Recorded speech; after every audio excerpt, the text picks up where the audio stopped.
Okay, at andito ako ngayon para magpa-change oil dito sa kay Green Hornet. Ang magche-change oil, bali nabanggit ko na ako na sana magche-change oil. Kaya lang itong kapitbahay ko kasi mekaniko ito, matagal na mekaniko ng kotse.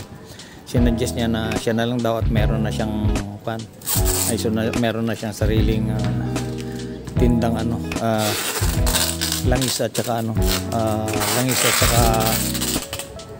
filter. So napag-decide ko na dito ko na pa change oil sa kanya. Kompleto naman siya sa gamit. Ito nga pala si Boss Randy. Ito yung sinabi ko sa iyo kanina na mekaniko na magaling, lahat ng klase alam. Kaya sinuggest niya na na ang gagamitin namin ay 0W 2040 si 0W20. So ibig sabihin ang viscosity nun kumbaga sa mas fluid siya, mas lamang na malambot yung dating nung langis niya, unlike yung W40 5W40. Yung viscosity kasi na-explain din niya sa akin na ang viscosity pala yung labnaw at lapot ng langis na pumapasok sa makina natin. So ang ilalagay namin dito ngayon ay 0W20. 0W20 sabi nga ni Boss Randy ay pwedeng 10,000 kilometers bago ka mag-change oil ulit. Kaya ibang klase, talagang high grade na yung mga langis natin ngayon, lalo na sa mga bagong sasakyan kagaya nito. Yung ibang nagtatanong na taga Vios Nation natin, yung tinatanong kung anong diferensya ng 0W, 5W, 5W10, 20, 30, 40, magkakaiba yon. Kaya dapat din nating malaman na kailangan habang mas mababa, kunyari CW20, 5W30, hanggang dun lang. Kasi yun naman, actually ang advice doon sa ang size specs ng Toyota sa akin 5W30. Pero in-advise naman nito, mekaniko ko mismo, na mas matindi ang 0W20 para mas malambot siya na pumasok sa mga chain natin. Tama yon, Randy? Okay. So tingnan lang natin kung paano natin i-change oil ito. Pati yung pagtanggal ng filter niya, sa kanya na lahat. Hindi ko na pwedeng sabihin ng presyo sa atin, basta usapan naman natin ng boss ko yun hindi na kailangan sabihin yun. Ito ginagawa na niya. Itong kotse ko, ang history nito, napa-PMS ko ito nung 4,000 kilometers first PMS ko. Yung advice kasi doon 1,000 pwede. Ang nangyari sa akin, PMS ko to 4,000. Sumunod ay 12,000, kaya hindi rin nasunod yung advice ng Toyota na 1,000, 12,000, hindi rin nasunod. Ngayon 16,000 na ako bago mag-change oil. Ito pinaka first time na mag-change oil ako. Ngayon lang ako first time magpa-change oil sa labas, kumbaga sa hindi na doon sa kasa. Tsaka advice ko rin nga pala, pagdating sa kasa, sa totoo lang, hindi mo mababantayan yung ginagawa.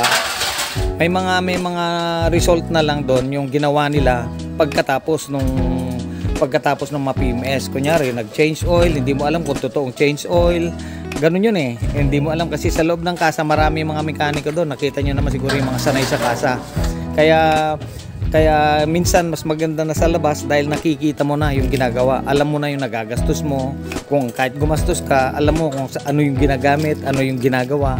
Kaya yun lang, kasi minsan yung iba nagtatanong ulit, maraming tanong na kamusta ba sa kasa, bakit mahal sa kasa. Kung advice ko sa inyo, kung may katiwala kayo, lalo na yung mga kotse natin medyo bago to, kailangan kilala mo yung mekaniko, tagal mo nang kilala. Sabi ko nga, ulitin ko, sa kasa kasi hindi mo alam, sabihin hinigpitan yung tornilyo, pinalitan yung filter, pinalitan yung change oil, pinalitan yung kung ano-ano yung na pinalitan brake fluid, hindi natin masasabi. Unlike yung ikaw na mismo nakabantay, kita mo kung ano yung mangyayari. Okay? Minsan kasi may mga tanong sa mga Kabiyos Nation natin na minsan iniisip ko, kaya pagdating sa vlog ko, i-share ko para alam nung iba, lalo ng mga newbies natin. Unlike yung mga iba, sanay na, yung iba talagang matagal nang marunong sa makina, marunong sa kotse, exempted na yung mga yon. Ang mga ibang tips ko lang, yung mga newbies, mga bago, sa lahat kagaya ng mga ibang unang vlogs ko, awa ng Diyos, marami naman yung nag-likes, marami din yung nagtatanong at nagugustuhan yung sagot natin. Kaya ganun na lang, bantayan muna natin at gagawin ni Sir Randy yung kotse natin. Habang ginagawa, habang change oil tong Green Hornet natin, magsha-shoutout muna ako. Yung mga itong latest na naging subscriber ko, na maging nakilala ko lately lang, sila Dongski dito sa may Save More. Ano yung ano doon? Art yung bentahan ng mga parang hardware sa loob ng Save More. Ang mga nakilala, shoutout sa inyo. Si Cobra, kumbaga tawagin nila, alias niya. Mga ano rin yun, mga bagong YouTuber, kumbaga sa vlogger, bagong vlogger, si Dongski. Tsaka sino pa, yung mga late na pa-subscribe natin. Shoutout sa inyo lahat. Dito ako ngayon sa pinapagawa tong si Green Hornet. Pinapa-change oil ko para ready na naman tumakbo kahit ilang kilometro ulit. Ito nga pala yung amnesia. Ito nga pala yung ilalagay, F900 full synthetic 0W20. Ito ipapalagay ko. Siguro mga makakarga ba niya tong 4? Baka hindi, May sobrang konti. Oo, yung sobrang konti siguro sa pang flash, o ewan ko kung anong gagawin ni Sir Randy. Yan, 4 yan. Yan, 1, 2, 3, 4. Ito yung luma. Hindi, ito yung ilalagay natin bago. Yung luma wala na. Dito. Ito nga pala yung bagong ilalagay. Andun yung luma. Okay na, Randy. Hindi na. Papakita ko lang yung brand. Ito yung klase ng natin. Klase ng filter natin. Yung mga newbies natin dyan na yan. Suzuki oil filter. Itong kalagay. Kaya Suzuki. Ito. Parehas lang din yung lang nakalagay doon yung filter ng parehas naman yun. So yan sa ilalim.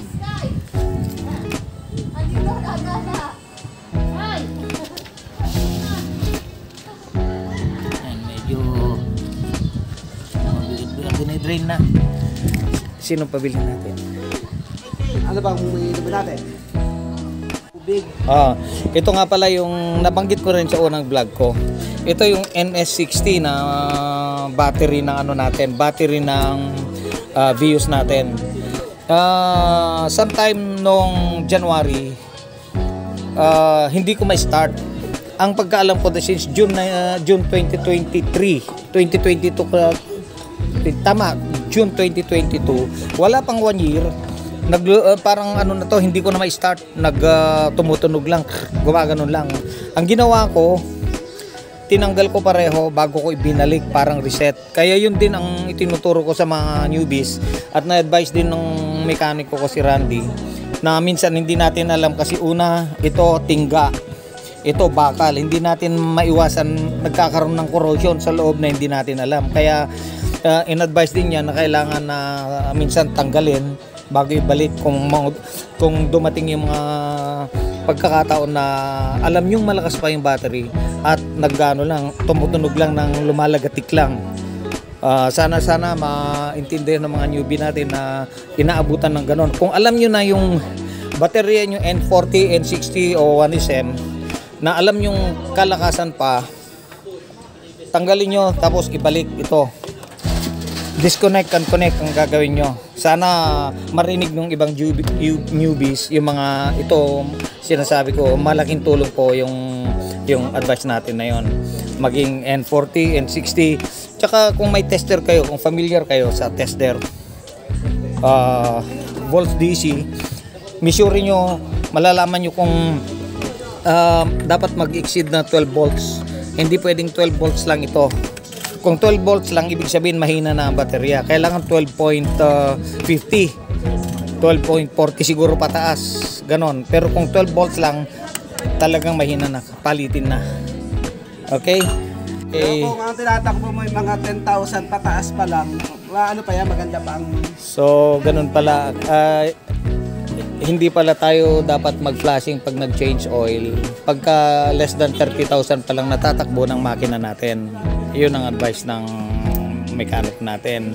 Kasi basta ang change may every 5,000 o every 10,000, maganda pa yun.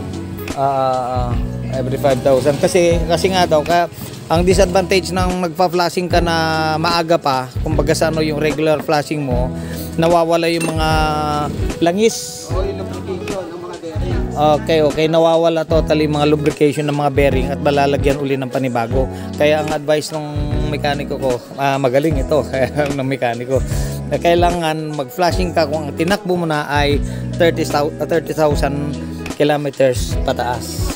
Okay? Marami pa tayong may share sa inyo habang ginagawa yung pag-change oil ko. Ulit. Ang ginamit ko pag-change oil ngayon dito, bago lang yung sasakyan natin, wala pa 2 years. Ito. 0W20. Yan ang ginamit ko. At makikita ko yung performance niyan pag pumalis na ako dahil by next month siguro bagyo na tatakboy natin. Sige, okay. Ito yung ito yung pang-apat. Tignan natin kung siguro kalahati na lang yan. Ito yung tatlo. Yan. May karga na, tapos ito yung pang-apat. Ito para maintindihan ulitin ko, yung 0W20 mas malabnaw yung dating niya. Yun yung tinatawag na viscosity. Pagka 5W30 pataas, ang viscosity nun, ang pinakalangis nun, yung parang medyo malapot-lapot ng konti.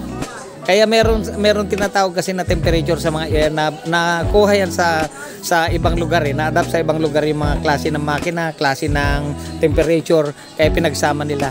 Yung SAA nga pala, baka hindi familiar yung mga newbie natin, yun yung Society Automotive Engineers yata yung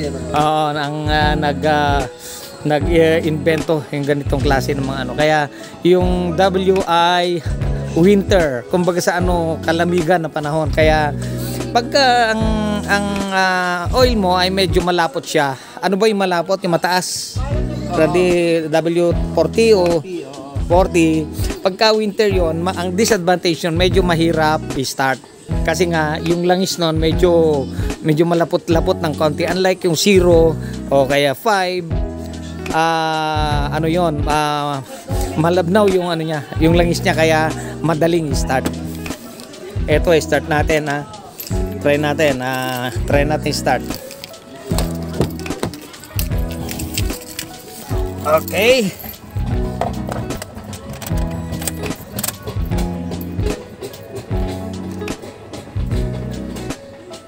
Start.